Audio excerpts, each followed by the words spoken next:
बिस्मिल्लाहिर्रहमानिर्रहीम। अस्सलाम वालेकुम। हकीकत टीवी साइंस एंड हेल्थ में खुश आमदीद। ये जो डॉक्यूमेंट आपकी स्क्रीन पर चल रहा है, आप इस डॉक्यूमेंट को देखिए। प्यूटिन ने दस्तखत कर दिए हैं। अगर इन डॉक्यूमेंट्स की, इन तमाम पेपर्स की सिर्फ आप बॉटम लाइन जानना चाहते हैं तो वो ये है, जिसने भी ईरान के साथ लड़ाई की या ईरान पर हमला किया, हमारी उससे ऐलान जंग है। बस दैट्स इट। आप ये समझ लें कि बॉटम लाइन ये है कि इसराइल के खिलाफ आज रूस ने ऐलान जंग कर दिया है। बिल्कुल सही मायनों में। असल में रूस ने ईरान के साथ 20 साल एक मायदा कर लिया है कि उसके डिफेंस से लेकर तमाम तर चीज़ों को रूस देखेगा और ईरान उसके साथ, यानी तिजारती मुआहदे ये वो। लेकिन जो डिफेंस के मामलात हैं उसमें एक एग्रीमेंट हो गया है जिसमें रूस हर तरह की फैसिलिटी ईरान को प्रोवाइड करेगा। जो उस पर हमला होगा, उस हमले को नाकाम बनाने के लिए, उस हमले का जवाब देने के लिए, उसकी तमाम चीज़ें करने के लिए। यह तब हुआ है जब इजरायली मीडिया पर ये तमाम चीज़ें, खबरें हर तरफ उन्होंने चलाना शुरू कर दी हैं कि इजराइल के तैयारे इस वक्त रिहर्सल कर रहे हैं, जेट्स उनके फिजा में आ चुके हुए हैं और वो मुकम्मल तैयारी कर रहे हैं कि उन्होंने ईरान पर अटैक करना है। तब रूस ने पैगाम ये दे दिया है कि अगर ईरान पर अटैक होता है तो हम हमला भी रोकेंगे और उस हमले का जवाब भी देंगे। अब जवाब देगा ईरान, लेकिन सारी सूरत हाल बैक एंड पर खड़ी होगी और सब चीज़ों का इस्तेमाल करेगा रूस।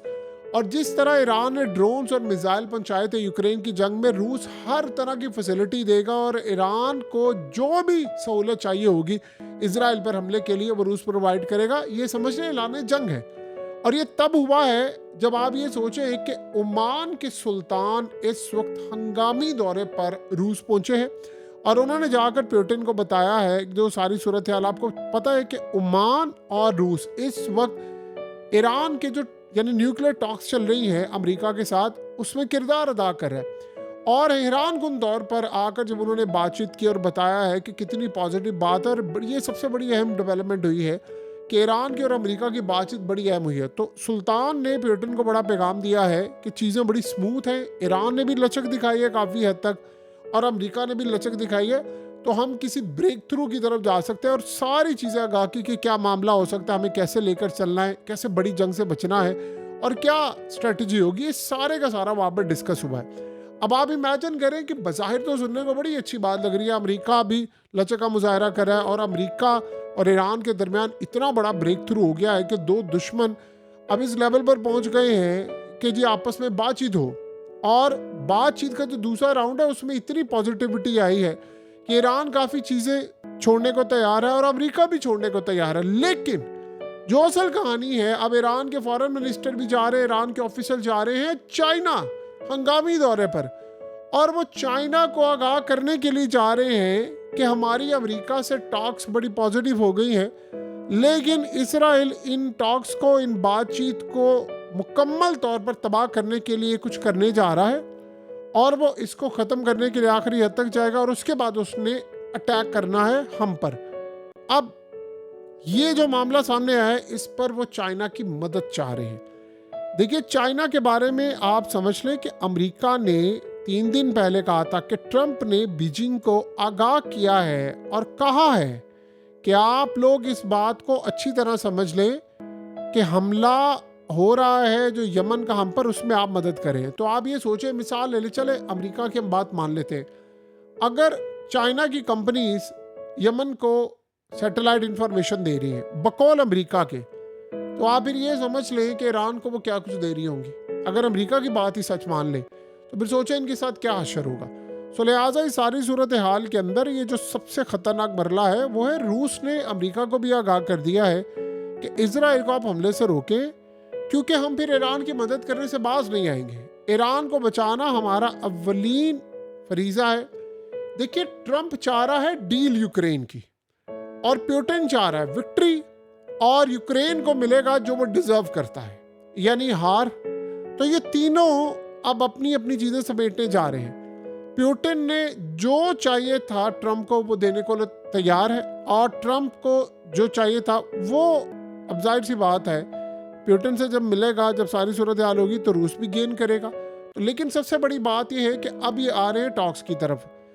आप इस बात को ज़रा अच्छी तरह समझें, इजरायली अखबारात और ये तमाम चीज़ें कह रहे हैं कि अमेरिका ने एक तो हमला रोकना है।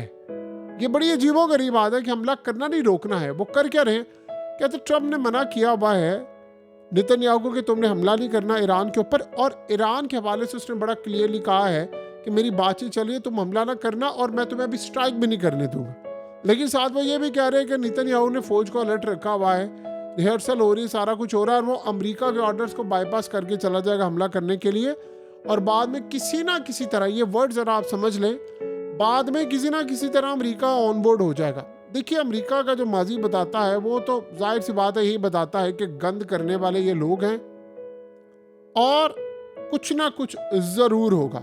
सो लिहाजा इस सारी सूरत हाल के अंदर आप ये समझ लें कि इस वक्त हालात ये बता रहे हैं कि सबसे अहम मामला है अब नेतन्याहू की इस वक्त बातचीत हुई है ट्रंप से, और नेतन्याहू ने बड़ा जोर दिया है कि ईरान के साथ जो बातचीत हो रही है अमेरिका की, जाहिर सी बात है उसमें एक एक चीज़ इजराइल को पता चल रही है। असल में ईरान काफ़ी हद तक चीज़ें छोड़ने को तैयार है। यही अब रूस ने, पुतिन ने ट्रंप के सामने रखा है कि वो काफ़ी चीज़ें छोड़ने को तैयार है। हमला इस वक्त होना नहीं चाहिए। अगर हमला हुआ तो फिर हम हर तरह से मदद करेंगे ईरान की। और देखिए दो चीज़ें आप समझें, ईरान ने इस दफ़ा अगर हमला हो गया, दो हालात बड़े सिनेरियो बड़े ख़तरनाक है कि इस दफ़ा अगर इसराइल ने हमला किया तो वो अपनी ज़िंदगी की यानी जब से बका है उसको दाव पर लगाएंगे और सबसे बड़ा हमला करेंगे, क्योंकि उसके बाद हमला होना है। अब ये इसराइली मीडिया ने कहा है कि वो हमले के बाद हमला रोकने के लिए भी तैयार है। अब सवाल यहाँ पर सबसे बड़ा ये पैदा होता है कि अमेरिका की इजाज़त बगैर ये हमला कर नहीं सकते, और अगर लेट से उन्होंने कर दिया तो फिर अमेरिका का रिएक्शन क्या होगा? क्या वो उसका साथ देगा? फिर तो अमेरिका से भी ऐलान जंग है, वरना अमेरिका को बताना पड़ेगा कि हम कहाँ पर खड़े हैं, कहाँ पर नहीं खड़े, हमारी पोजीशन क्या है। अब अगर ये हमला कर देते हैं तो उसके बाद फिर रूस हर तरह से मदद फराम करेगा, चाइना भी मदद फराम करेगा। चाइना असल में इस वक्त अमेरिका के खिलाफ खड़ा हो गया है। चाइना ने कहा है कि अमेरिका के जितने ऑफिशियल्स हैं हम उन पर भी पाबंदियां आयद करने के लिए जा रहे हैं। यानी अमेरिका के जो ऑफिशियल्स हैं अब उन पर पाबंदियां आयद करने जा रहे हैं। क्या मामला था, क्या सूरत हाल है, ये तो अब आपको आने वाला वक्त बताएगा। लेकिन एक बात यहाँ पर आप अच्छी तरह समझ लें कि इंडिया इस सारी सूरत हाल के अंदर अपना काफ़ी कुछ गेन करने के लिए तैयार है। यानी इंडिया इस वक्त जो हालात देख रहा है वो चाइना के हवाले से, वो ईरान के हवाले से वो बैलेंस करने की कोशिश कर रहा है, इजराइल के हवाले से भी। हर मुल्क इस वक्त कहीं ना कहीं देख रहा है कि हमें कहाँ पर फिट होना है, क्या मामलात करने। अब आप देखिए कि इंडिया के ताल्लुकात इजराइल से भी हैं, ईरान से भी हैं, रूस से भी हैं, चाइना से भी बेहतर है पहले की निस्बत। वो अलग बात, अब दोबारा एक लड़ाई होगी लेकिन बेहतर है। और इस सारे मामले को अगर आप गौर से देखें तो ये एक बहुत बड़ी जंग की तरफ मामला दोबारा जा रहा है। देखिए रूस इसमें एक तो हमला रोकेगा, पिछली दफ़ा का भी हमला रुका था, वो भी बड़ा खतरनाक था, और ये बात ज़हन में रहे वो पिछली दफ़ा भी न्यूक्लियर फैसिलिटीज तबाह करने आए थे। इस दफ़ा जो प्लान करके आ रहे हैं उन्होंने गालिबन हो सकता है यानी वो ऐसा हमला कर दे, कोई EMP हमला कर दे, पूरे ईरान की बिजली चली जाए। उन्होंने कहा कि हमने कमांडर्स ऑपरेशन भी करना है, तो कमांडर्स भी उतरेंगे। अब सवाल ये है कि उसके बाद फिर क्या इसराइल बाकी रहेगा कि नहीं? यानी ये कोई आसान हल की तरफ नहीं जा रहा। देखिए गजा का भी एक प्लान दिया गया इसराइल को, वहां पर भी उसने प्लान तोड़ना। वो प्लान क्या बन रहा है? प्लान वो बन रहा है, मिडिल ईस्ट की कंट्रीज बना रही है कि 7 साल के लिए जंगबंदी कर दे। अब ये बड़ा फिजिबल प्लान है। आप इस प्लान को अगर गौर से देखें तो ये आपको सूट करता हुआ नजर आ रहा है। यानी सीधी सी बात है, आप सिर्फ इतना कह दें कि ये जो सारे का सारा मामला है, जो भी सूरत हाल इस वक्त पैदा हो रही है सारी की सारी, उसमें 7 साल तक आप जंग नहीं करेंगे तो इसराइल के लिए तो ये काबिल कबूल नहीं है। उनकी वो पेशन गोई है, उनकी वो सारी चीज़ें, वो तो इसको काबिल बर्दाश्त नहीं समझते। उन्होंने उसको भी तबाह करना है, इस जंग को भी तबाह करना है, ईरान की टॉक्स को भी तबाह करना है। और इस दफ़ा आप ये सोचें कि नीचे टॉक्स हो रही हैं, ऊपर उनके तैयारे इस वक्त उड़े हैं और फिज़ा के अंदर चक्कर लगा रहे हैं कि जी कभी हमें हमला करना पड़ सकता है। अमेरिका को मई का टाइम दिया था कि मई के आगाज़ में हमला करेंगे, लेकिन जो हालात बता रहे हैं कि इजराइल बगैर बताए हमला कर सकता है। और आपको पता है कि इस वक्त जो उन्होंने बमबारी शुरू कर दी है, वो जंग चाह रहे हैं, वो खुद चाह रहे हैं कि एक जंग छिड़ जाए। ईरान की अगर बातचीत हो गई अमेरिका से तो ईरान से पाबंदियां हट जाएंगी। आपको पता है कि रूस ने जो शराइत सामने रखवाई हैं उनमें मेन चीज़ ये है कि पाबंदियां सारी ईरान से हट जाएंगी। ईरान एटमी प्रोग्राम सरेंडर नहीं करेगा, लेकिन ख़त्म भी नहीं करेगा, यानी डिसमेंटल नहीं करेगा, लेकिन पीछे हट जाएगा। और इसकी गारंटी रूस भी देगा, ओमान भी देगा, मिडिल ईस्ट की कंट्रीज भी देंगी।